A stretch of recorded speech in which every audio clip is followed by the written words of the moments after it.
ભરૂચના પાંચબત્તીથી મમ્મદપુરાને જોડતો માર્ગ અતિ બિસ્માર બનતા સ્થાનિકોએ રસ્તા રોકો આંદોલન કરી વિરોધ નોંધાવ્યો હતો. ભરૂચમાં ચોમાસાની સિઝનમાં મોટાભાગના તમામ માર્ગો બિસ્માર બન્યા છે, ત્યારે શહેરના પાંચબત્તીથી મમ્મદપુરાને જોડતો માર્ગ અતિ બિસ્માર બન્યો છે.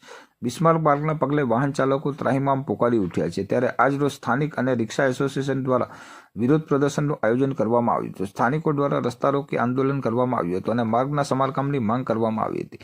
જોકે પોલીસે ઘટના સ્થળે પહોંચી અને વાહન વ્યવહાર પૂર્વવત કરાવ્યો હતો. સ્થાનિકોના આક્ષેપ અનુસાર માર્ગોનું પદ્ધતિસર સમારકામ નથી કરવામાં આવતું, માત્ર થીગડાપુરી તંત્રના અધિકારીઓ જતા રહે છે, જેના કારણે આ પરિસ્થિતિનું નિર્માણ થયું છે. બિસ્માર માર્ગને પગલે રોડ પર વારંવાર ટ્રાફિક જામની પરિસ્થિતિનું પણ નિર્માણ થાય છે. ત્યારે આ માર્ગનું વહેલામાં વહેલી તકે સમારકામ કરવામાં આવે તેવી સ્થાનિકો દ્વારા માંગ કરવામાં આવી છે.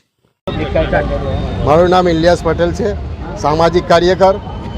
લગભગ છેલ્લા 2006-07માં રોડ બનેલો હતો, અહીંથી મમ્મદપુરાથી બાયપાસ સુધીનો ગલચર સાહેબના શાસનમાં બનેલો.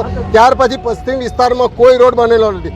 આજે ચોમાસામાં આખા ભરૂચ શહેરના રોડો તૂટી ગયેલા છે અને આ પબ્લિકને એટલી તકલીફ પડે છે કે જેની કોઈ હદ નથી. આ લોકો ખાલી પેલી કોળી વસ્ત પૂરી અને ચાલુ કરી દે છે. એના કરતાં તો જો તમે કાર્પેટિંગ કર્યું હોત તો જેટલો ખર્ચો રોડીમાં ને એની અંદર થયો એનાથી ઓછા ખર્ચામાં કામ થઈ ગયું હોત. અને પબ્લિકને એટલી તકલીફ પડે છે, જો એગને હામીલા બૈરા હોય તો એમના માટે કેટલી તકલીફ છે.